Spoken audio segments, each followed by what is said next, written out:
Welcome back to the 5-5 Sports Podcast. I'm Aviva Mirsky. Here as always with me is Evan Rutenberg and Matthew Choi.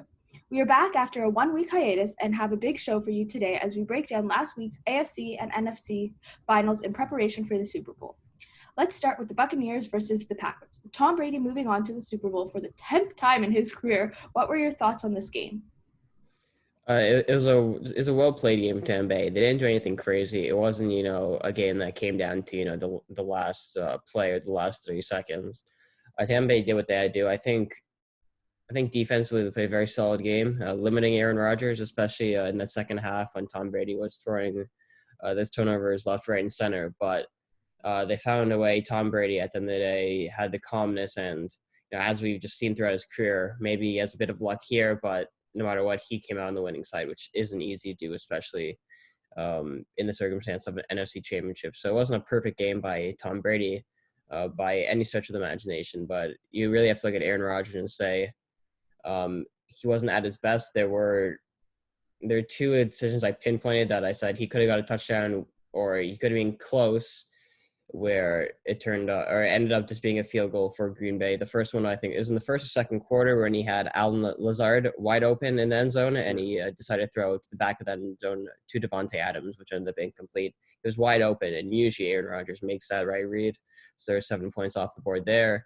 And the last one, it was when they settled for the field goal in the fourth quarter. You know what I'm talking about, where Aaron Rodgers could have scrambled to the corner or to basically the corner of the end zone. Instead, he threw it low to Devontae Adams again, where if he would have ran, he would have probably gone to at least the 1 or 2 yard line. And then the fourth down decision is, it's you go for it at that point. But Matt LaFleur settled for the field goal. I'll let you debate whether or not they should have kicked the field goal, even though it was from the 8 yard line.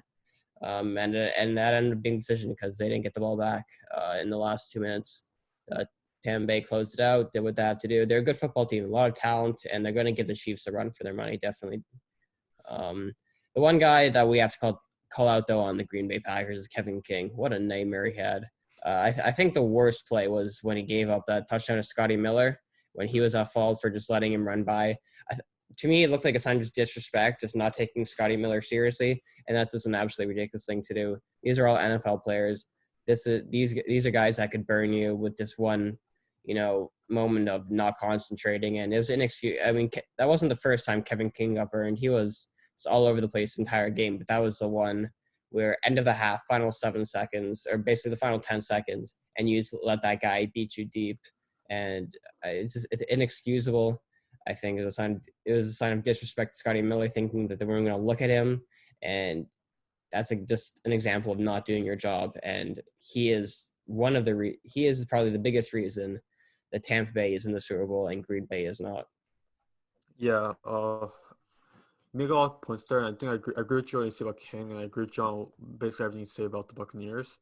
And Kevin King was an embarrassment. How many mistakes did he make? It was every single time. He was either getting burned deep or he was holding someone. I've never seen a professional footballer in a championship game just have such a lack of concentration throughout. Yeah.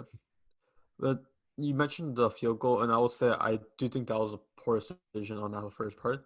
I feel like that late into the game, you have Aaron Rodgers as your quarterback. You have one of the highest scoring offenses in the league right now. I think it makes sense to go for it. And people were kind of saying that he was kind of disrespecting like Tom Brady, thinking, Tom Brady won't be able to get a touchdown in time. I don't see that way. I think he kind of more was just banging on his defense to be able to like stop doing it until they get the ball back sooner. But I feel like in a playoff game, it's not the time to like.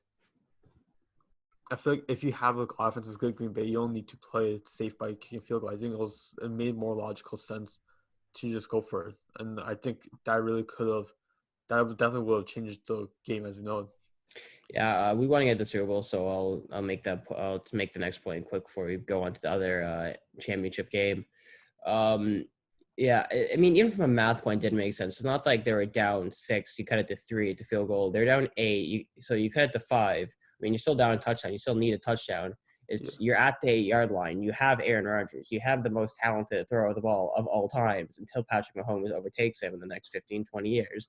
But you have Aaron Rodgers, the chance to tie the game, basically, with one throw of the game from the 8-yard line. You don't know if you're getting the ball back with 2 minutes left. Tampa Bay needs one first down. I don't know if it's one or two at the time, but they basically need one first down to end the game. It was just a wrong decision. The ball shrunk for Matt LaFleur. You have to do what Andy Reid did against Browns. When Andy Reid decided to go for a 4th and 1 on the Browns, the safe thing would have been punt it down, pin them, make them work for it. But he basically just gave the ball back to Tom Brady. Said, "Here you go, take your first down, and if you do, you win the game." And you're basically doing that to the best closer of all time. Yeah. So it was just a dumb decision. I mean, I could see why, but obviously we're not getting paid to make those calls, but anyone with feeling of the game and understanding of who Aaron Rodgers is and what was on the line, you go for that. So that's where I stand on that. And I mean, I'm 90% of all NFL fans and probably personnel would probably agree with that stance. I also want to point out that pass interference on Green Bay late in the game. I know. Mm-hmm. Yeah, I would say it was. Thank you for bringing it up. Yeah, I would say it was. You could argue that it was pass interference, but that being said, I feel like but they didn't call the one that led to the Aaron Rodgers interception before halftime.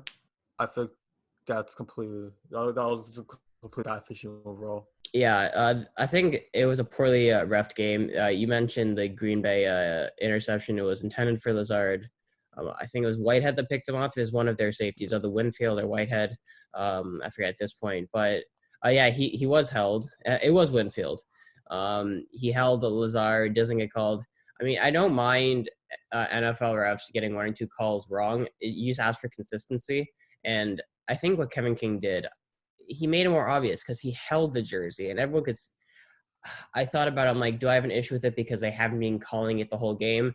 I like games that are, loosely refed. I think the NFL needs that kind of a physicality that, you need to let them, do their hand fighting, let them be physical. The problem was how inconsistent they were on Sunday and how inconsistent they were towards the Buccaneers. At the end of the day, the refs, the game wasn't decided by the refs, but there were a lot of inconsistency. So I'll give you that. But I think it was just impossible not to call that, PI and Kevin King because it's as blatant as it comes. Like he holds the guy. The argument was the ball catchable? Maybe not, maybe it was if he doesn't get held. At the end of the day, I think the refs got that one right. They got a few wrong throughout, but at the end of the day, Kevin King shot himself in the foot by, basically begging the ref to throw the flag on him. Okay, so moving on to the Bills versus the Chiefs, with the Chiefs returning to the Super Bowl. What were your thoughts on this game? We could be pretty brief on this. I just think the Bills weren't ready and the Chiefs are ready to be in the Super Bowl. The Bills have had a great season, but the Chiefs are just a different animal, especially in the playoffs. And it almost makes what the Browns did a little more impressive because they held Patrick Mahomes off for about 3 quarters until he was finally removed for, concussion symptoms or to be put in the concussion protocol. I mean, I look at that game and I think the Browns did a great job to hold the Chiefs and to kind of stay in that game late. But Andy Reid, just in the playoffs with Patrick Mahomes, with all those weapons, Tyreek Hill, that one run that where he just slalomed across 4 guys, beating everyone. That's just what he does, Tyreek Hill. To me, he is the best receiver in the league just because of his ability, with his speed and his ability to get open. It's every week he does it, and we always ask for consistency in sports. You want the best guys to be consistent, and Tyreek Hill is as consistent as it comes with his speed, with his ability to break open a game in one play. It's really remarkable watching Tyreek Hill do what he does every single Sunday. The Bills, they couldn't get that passing game going. The first half they really struggled. The second half it started to come together, but by then the Chiefs they were too confident, they were too good. And they're more ready for the moment. And that's what happens when you have all that talent on that team, plus Patrick Mahomes. They're already the most talented roster. Then you have the best QB on that roster. It's hard to beat. The Buccaneers will give them a run for their money, definitely because of their offense. And their defense has been a little underrated because we always talk about their offensive weapons, but they have a lot of pieces on defense to to slow Kansas City down. No one's ever going to stop them, but to slow them down. So I think it's going to be a really exciting game going in the Super Bowl. I'm excited because we have the two best teams on paper playing in the Super Bowl, which you usually don't see because of the unpredictability of football. But we basically have the future GOAT against the current GOAT. So, I mean, what more could he ask for? This is basically the Super Bowl of all Super Bowl. This is like the one that defines two eras of the NFL. The one that's going to define the next 10 years and the one that's defined the last 20 years. So it's just, as an NFL fan, I don't think anyone could have asked for a more kind of poetic game in that regards. I mean, Aaron Rodgers and Mahomes have been a good matchup too. Yeah, but when you look at Tom Brady kind of being the GOAT and establishing himself as the GOAT, and then Patrick Mahomes being the next, whether he surpasses Tom Brady in Super Bowls or whatever we judge Patrick Mahomes on over the next 15 years, that's yet to be determined. You never know in football, injuries, this and that. Yeah. But Tom Brady being the GOAT, going for his 7th ring versus Patrick Mahomes with 1 ring, going for 2 and trying to basically make his way to Tom Brady's ring count. And Tom Brady sits alone at 6, and really the only guy that can overtake him that you'd think is Patrick Mahomes. So that's really where the fascination to me comes in, because you basically have Patrick Mahomes chasing Tom Brady and Tom Brady trying to move a little bit further away. Yeah. And I honestly, in terms of Chiefs, I think like the game is built. I think it's been the story of the Chiefs all season. They are just the most talented team in football right now, and we saw against Cleveland, even with Mahomes out, Andy Reid's one of the best coaches, and he'll somehow coach his way and still winning games. So, and then when he does have Mahomes, it's just a different story. They have the best team. They have one of the best coaches, and they're not a team that anyone can really stop. And I will say Tampa Bay has the ability, because they do have a lot of offensive weapons. And then, like I said this many times, Kansas City isn't an offense that you stop. It's an offense that you have to outscore to win. And I don't know, Tampa Bay, I would say they do have the ability to do that, but it's going to be hard because of how explosive the Chiefs can be. And you mentioned Tyreek Hill, and I should also mention Travis Kelce, because he's been like consistent all season, and like as always, he's proven once again like why he's the best tight end in the league right now, and just the amount of weapons they have is something to really watch out for. Yeah, Kansas City, they have the best tight end. They have the fastest wide receiver. You can argue if it's the best or not. You have a few guys that you could, put in that category. Devontae Adams, DeAndre Hopkins, but they also have other guys. You have Le'Veon Bell, who, if you need, you could throw in for a player or two. You have Clyde Edwards-Helaire, who's proven that he is a dynamic guy. They have a better backfield than Mecole Hardman. There's so much speed. They have so much talent on offense. It all comes down to, will their defense make plays when they have to? And they've proven over the last 2 postseasons that they do. They step up. Guys like Frank Clark, guys like Tyrann Mathieu. They have guys in that defense that step up and make plays when they have to. One of those guys, Andrew Sorensen, who always, who kind of established himself last year in the playoffs, number 44, and just being all over the place. And those kind of guys are irreplaceable, and they kind of have that feeling around their team that they know that they're the best, and they believe that they deserve to win again. So that's really – it's going to be tough for Tampa Bay, because Kansas City is just a different animal, and they have been for the last 2 seasons. So now we're heading on to the prop bets for the Super Bowl. Coin toss, heads, tails. I'll let you go first. I'll say the opposite of whatever you say. So I'm supposed to say heads. I'll say tails. National anthem, 2 minutes, over, under. I'm gonna say over. Yeah, to me, I always love when they hit that when the anthem song always hits the last note and he or she draws out for the last 15, 20 seconds.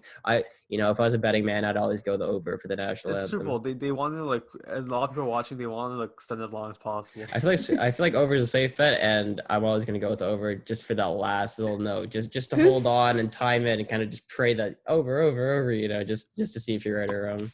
Who's singing it this year? That's a good question. I know The Weeknd's doing the halftime. I know that. That's been promoted all over, everywhere.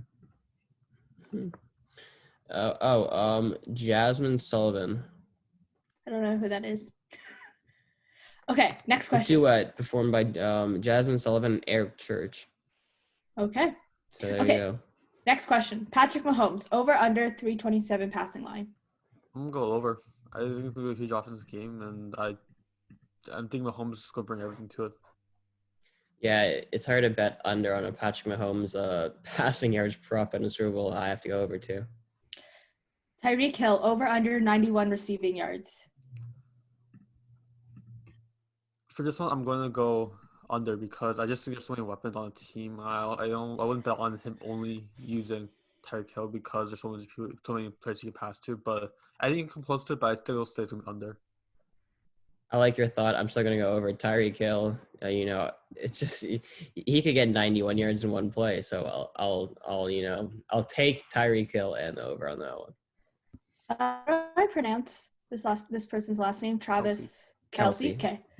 Travis Kelsey, over under 97 receiving yards. Same logic with Hill. I'd say just slightly under.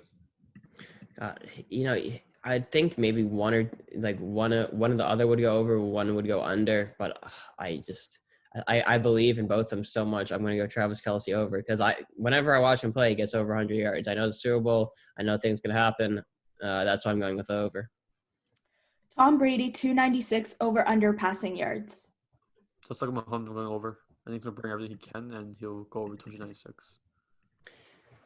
It comes down to if Tampa Bay could break up a few big runs and maybe, or if they get a turnover, and does Tom Brady, where's he going to be starting from, his starting position? So it's not a question of how good of a game is he going to have. It's just how many yards he's going to have. I think 300 is a lot for Tom Brady. I'm going to go a little under. I think it'll be around 250, 275. Okay. Mike Evans, over under 62 receiving yards. I can go over because I think this is a more like a realistic goal for Mike Evans in the Super Bowl. I think it is something that he can reach, so I'm saying over.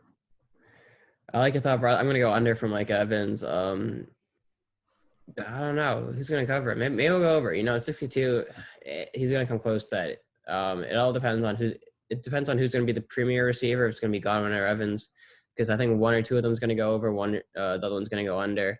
So I'll say, you know what? It feels like Kansas State's defense more tailored to stopping Godwin. I'll go with you. I'll go over on Mike Evans. Okay. Chris Godwin, over under 71. I like you just said that because I was going to say under for Godwin. I think it's going to go Evans more, and then he's not going to Godwin won't reach up to 71. Yeah, I'm sure we'll get this opposite. Just that's the way the NFL works. I agree with you. I'll go under, but I'm sure we got both of those two wrong.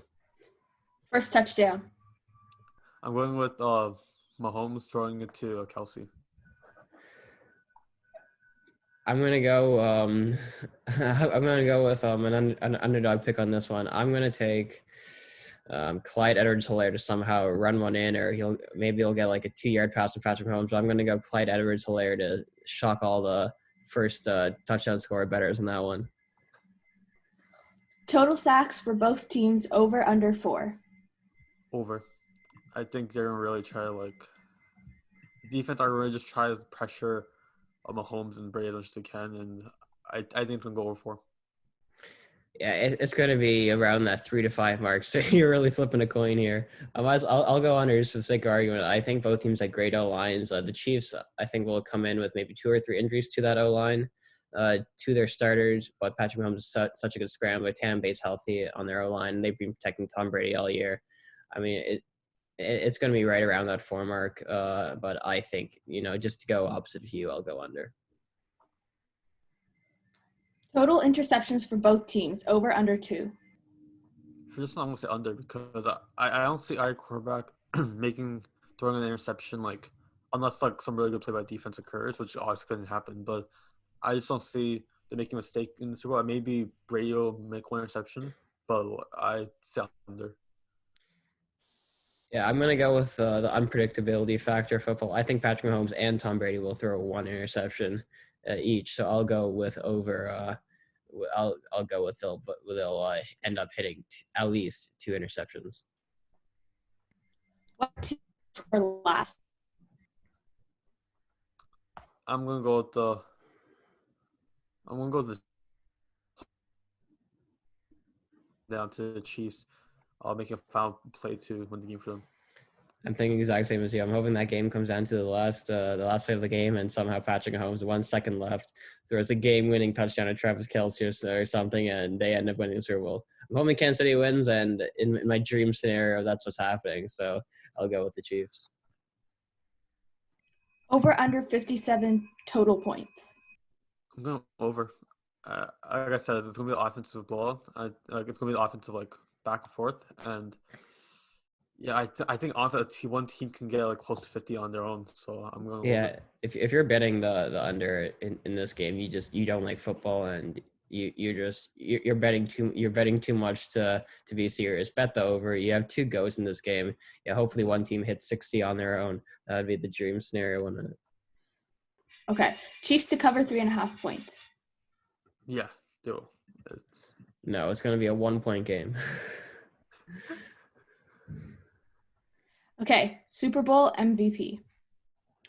I have to go with Patrick Mahomes.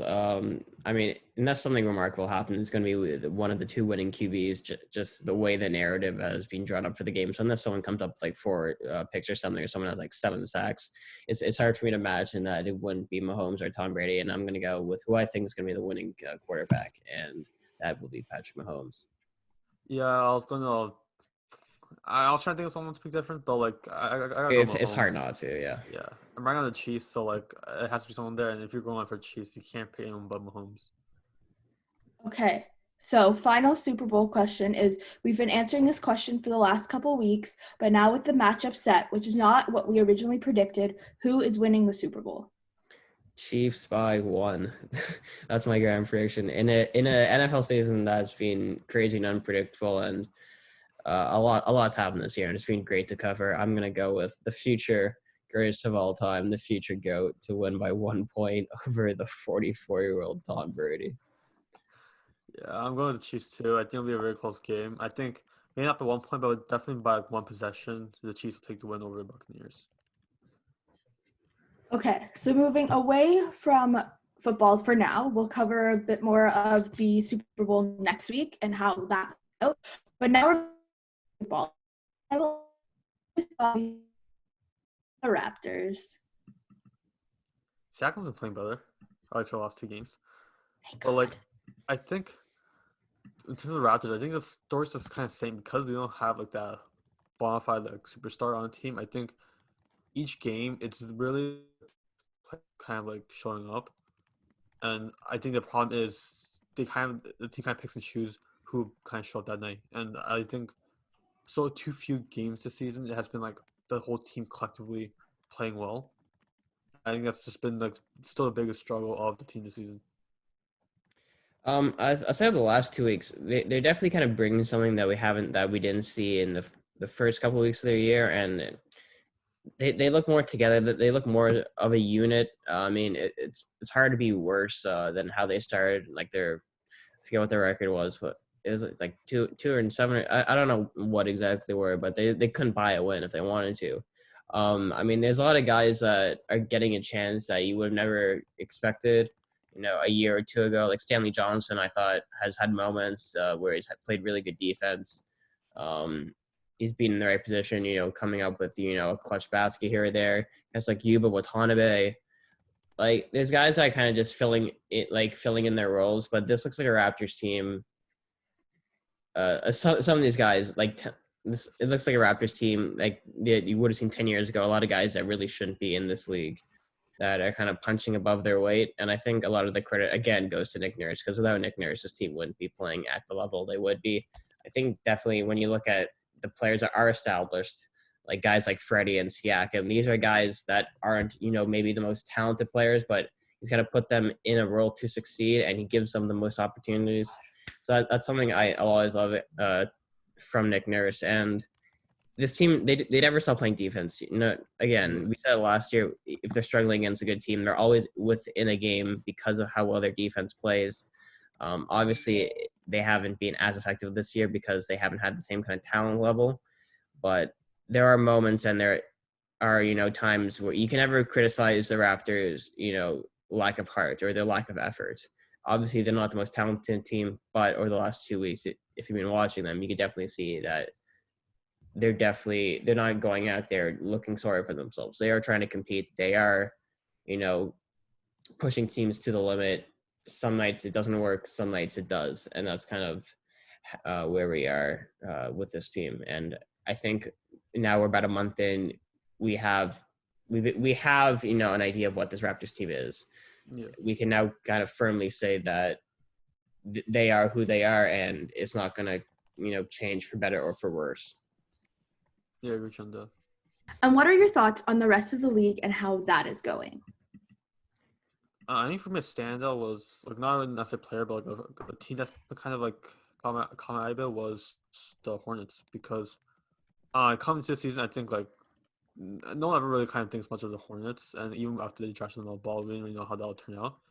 But I think for Lamelo Ball's part, he has been playing like very well for a rookie, and I think he's been obviously better than his brother has when he first came to the league. And I think Gordon Hayward has been having his best season since his days in Utah, I think. And I think that's been a really big standout because he kind of like dropped off in Boston to me because like there's like other guys that he used on the team, he fit the system as well. But since he's kind of like that guy that you depend on in the Hornets, he's been, I think, really impressive so far. And I should also mention Monk, who had like the 36-point game, I think, on Sunday, I believe. Yeah, I honestly, I was going to say a team because we've been, mentioning players throughout the weeks, but I was going to go with a team like you, and I was going to take Charlotte. I'll give you a disappointing team, but when you look at Charlotte's entire roster, I mean, LaMelo Ball, he's been exciting to watch, and I don't love LeVar Ball, as I've said before. I just think he kind of puts a target on both of Lonzo and LaMelo's back. But LaMelo stepped up, and he seems like he just wants the ball. He just wants to go out there and play. He seems like a team player. Everything about him I like. He's making Charlotte basically a fringe playoff team. You mentioned Gordon Hayward. He's been very good. Devontae Graham, we've seen his potential where he can be. I think he's had a bit of a down year because he's had to take a back seat. Not a back seat, but he's had to share the responsibilities, which is a good thing when you're looking, from a team perspective. So I think Devontae Graham has taken a step back in usage, but in effectiveness and, the team defense and kind of just being all around. Yeah, Charlotte's everything going for them. And LaMelo Ball and Bridges. Someone told me that it's like Chris Paul and Blake Griffin back in Lob City. They're not quite there yet, but they are kind of playing with that swagger and that kind of that energy, and it's been a lot of fun to watch Charlotte games. They don't feel like a 10 and 11 team, but they're young and they're only getting better. So it seems like they got it right with LaMelo, and they've got it right with a lot of their young talent because they are growing in confidence and as a team.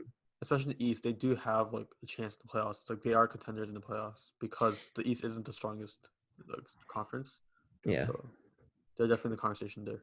This is the first time I'm going to call out, a team for being bad or for punching under the weight. I've been praising, whenever we do this segment, we usually praise a player or team.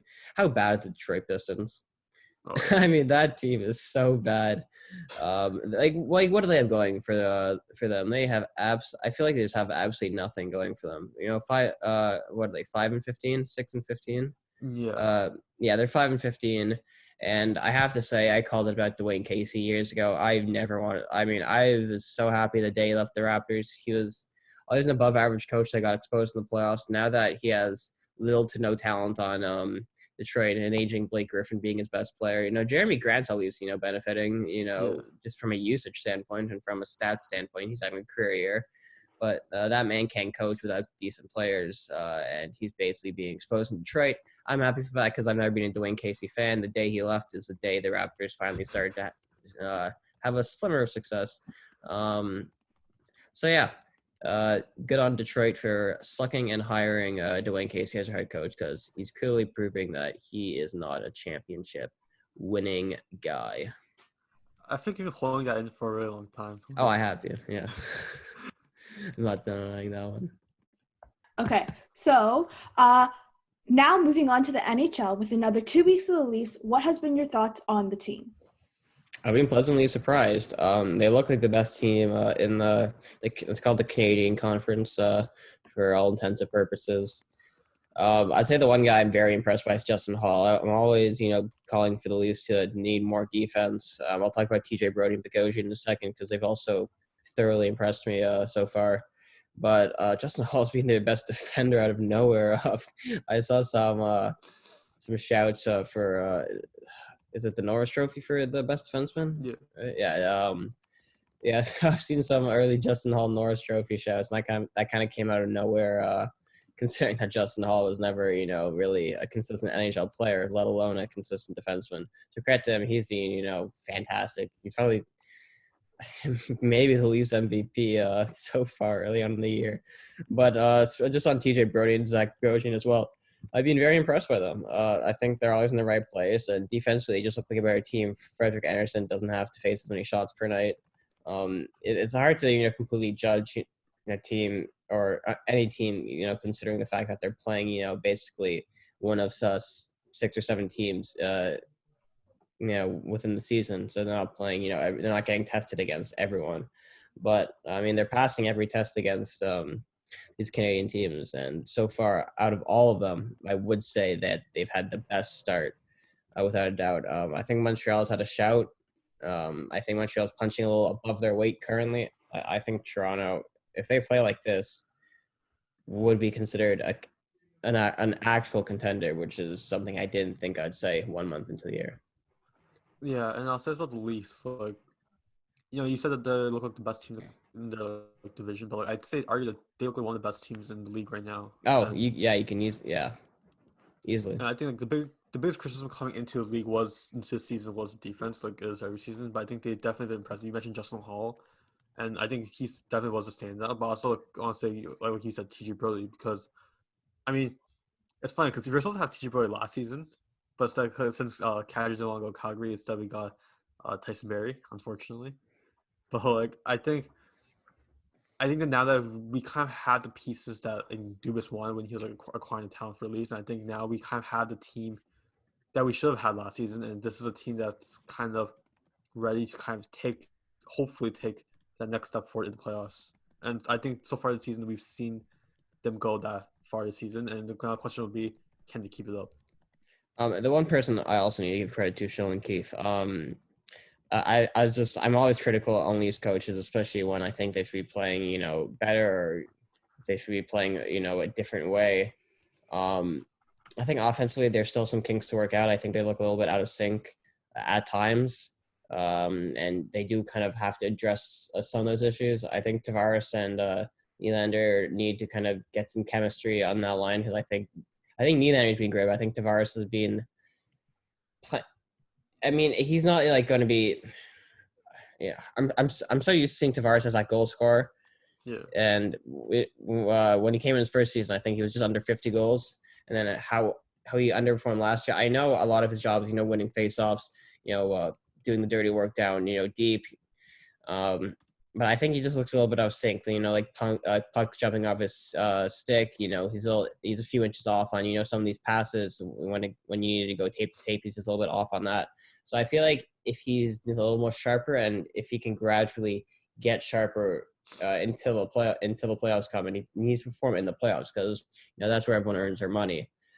John Tavares he needs to get that sharpness back in his game that I think has been missing in the last 2 years. Marner, I'd also agree, has looked that little bit off, but just back on Sheldon Keefe, I think defensively, I mean, I've always critical on Leaf head coaches, but I think Sheldon Keefe's done everything right so far. So he needs to keep that consistency, because that's all Leaf fans want. They need to see a team win a first round playoff round, and that's yet to happen. So I'm going to reserve judgment, but I have to say I am impressed by what Sheldon Keefe's done, because I think they are playing to their potential, and that's the first time I've really been able to say that since the early Mike Babcock days.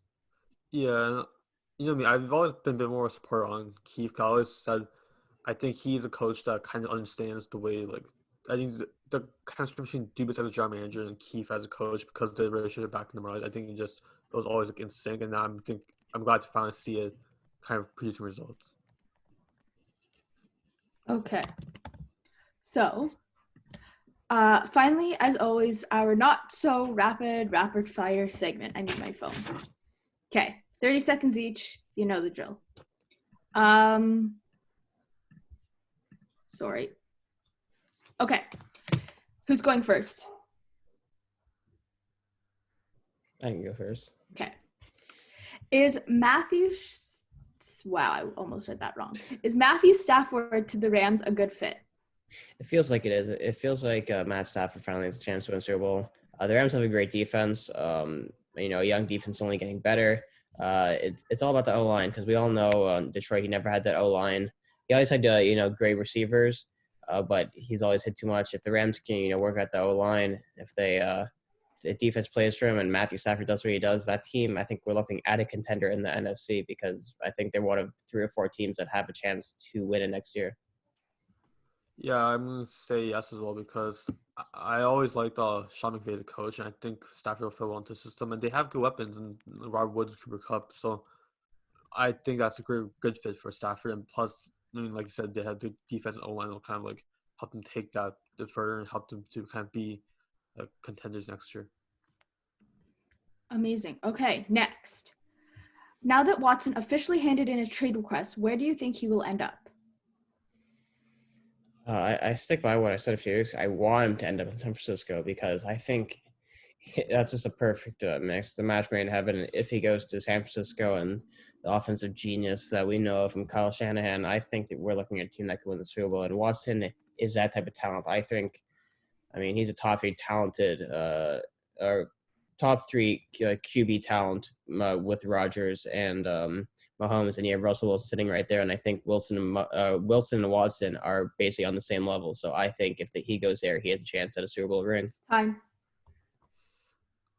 I think it'll be a good fit. If I'll go up front. I think it'll be a ideal fit. But in terms of where I think he'll get traded, I think he's going to end up somewhere like the Jets. I think there's just a lot of teams out there that desperately need a quarterback more than the 49ers do. Because even if Jimmy G isn't like a star quarterback or a superstar QB, he is at least a serviceable one.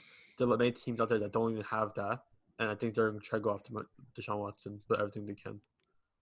Okay, so Tom Brady announced he wanted to play past 45. How much longer does he really have? Only he knows how he feels. He's had great line throughout his career, so maybe he's feeling like a 26-year-old. I really don't know. But Tom Brady, he's asked this question every year, and he answers with the same confidence and the same kind of it's the same kind of answer every year. He says he's going to play till he's done. Honestly, he could probably go another 3 or 4 years at this point. He's just playing at that consistent level throughout, so I see no reason why he can't until his body tells him he can't. Maybe unless Giselle, maybe gives him a little tap on the shoulder.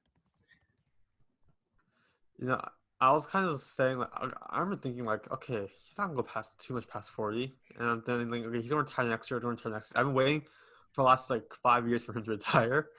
At this point, he can put to his 50. At this point, who am I to doubt that he'll stay out long?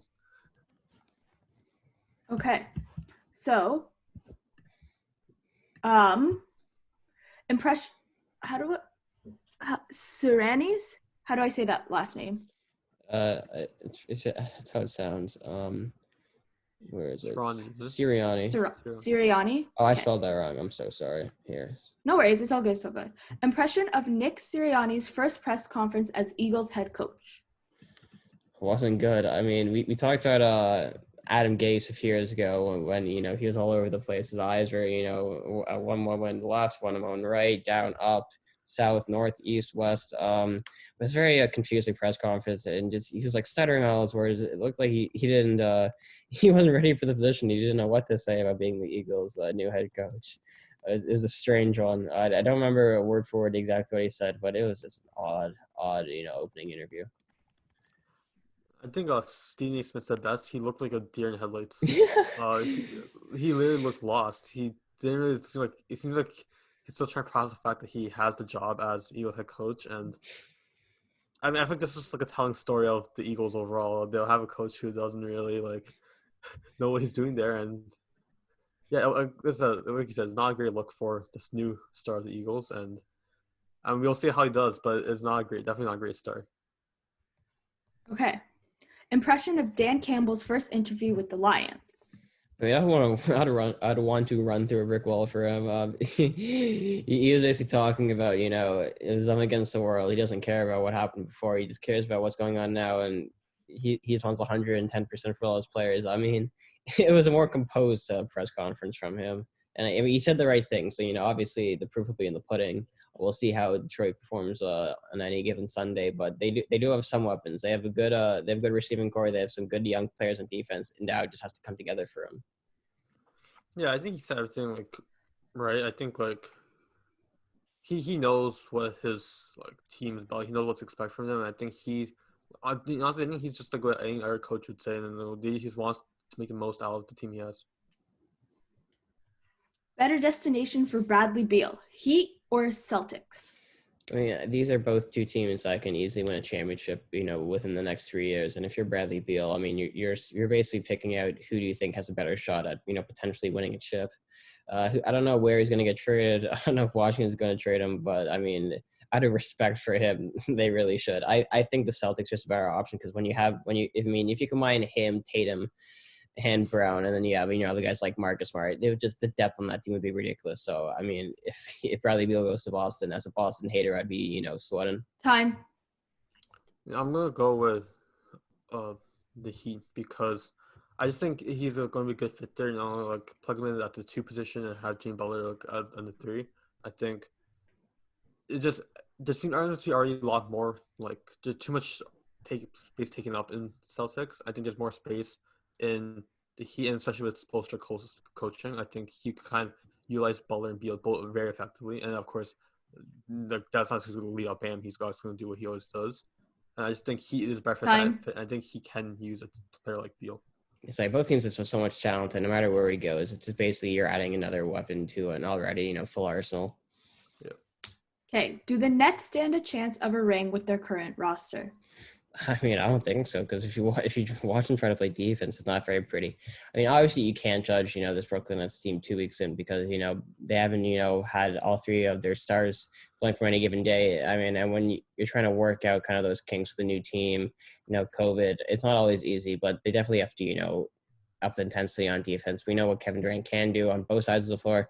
It just comes down to can they get another piece to maybe fill in that defensive role that they desperately need.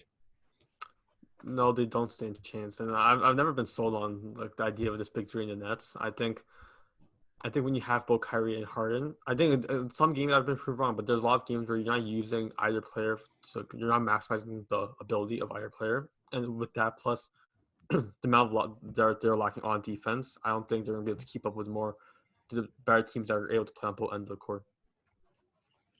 Are the Utah Jazz contenders? Wow. Okay. Sorry. Are the Utah Jazz contenders after their incredibly hot start? I want to believe they are because I love Donovan Mitchell. I love Mike Conley, both, excellent guards. They both do so much for that team. Jordan Clarkson off the bench is probably going to be the 6th man of the year. He's been superbly consistent. It just feels like Utah doesn't have that superstar talent like some other teams in the West do. It feels like a team like the Lakers or the Nuggets or the Clippers would beat them in a 7-game series, but they have the potential, so it'll be fun to watch. And West, I think the Jazz are always kind of contenders. They have the talent, and the question is, do they have enough talent against the number 1 and 2 contender of the West? But they're always been the conversation in the playoffs, and who knows, something can always surprise us with the team. But I'll say that they're the same as they always are. They are an incredibly talented team in the West to just look out for. Who is worse, the Pistons, Timberwolves, or Wizards? Oh God! I mean, talent-wise, I think it's Washington. Minnesota will get talents back. They'll look a little more. They'll look a little bit more competitive. I like Anthony Edwards. I think he's had some kinks to start his career, but I think he'll turn out to be a very good player. Detroit Pistons, no talent, no coaching, no nothing on that team. I'll just for argument's sake, I'll say Detroit Pistons, but those are 3 pretty bad teams. Yeah, for me, I'll go the Wizards because, I mean, other than Bradley Beal and Wes Westbrook, who are they're 2 very talented players. I mean, they beat Brooklyn. What does it say?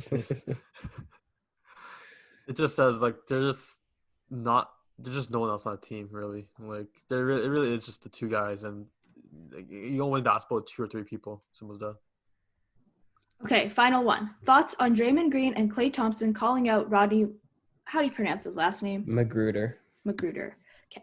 Thoughts on Draymond Green and Klay Thompson calling out Rodney Magruder? I mean, disrespectful. I mean, why do you in the Warriors? Why do stars like Klay Thompson and Draymond Green, why do they have to call him out? I mean, he's just a guy trying to make his name.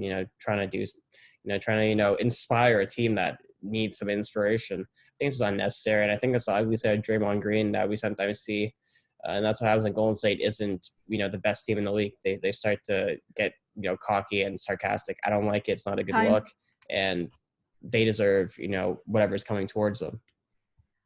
Yeah, I think it was a little uncalled for as well. I mean, I'm not necessarily surprised coming from Draymond Green. I mean, he's always been known for his mouth as well as like, the way he plays is kind of reflective of the way he talks as well. Like he's kind of like he likes to get on people's nerves. He talks and that allows his team to kind of back him up, even though he is a great defender in his own right. And like you said, it was a long call for. Ryan McGrew didn't really deserve the amount of like he was getting from them. Like he didn't deserve that level of respect. In the NBA, every player deserves at least a certain level of respect. I think that is about it for today. Thank you for listening to 5 Sports. As always, if you like what you are listening to, feel free to subscribe and join us next week.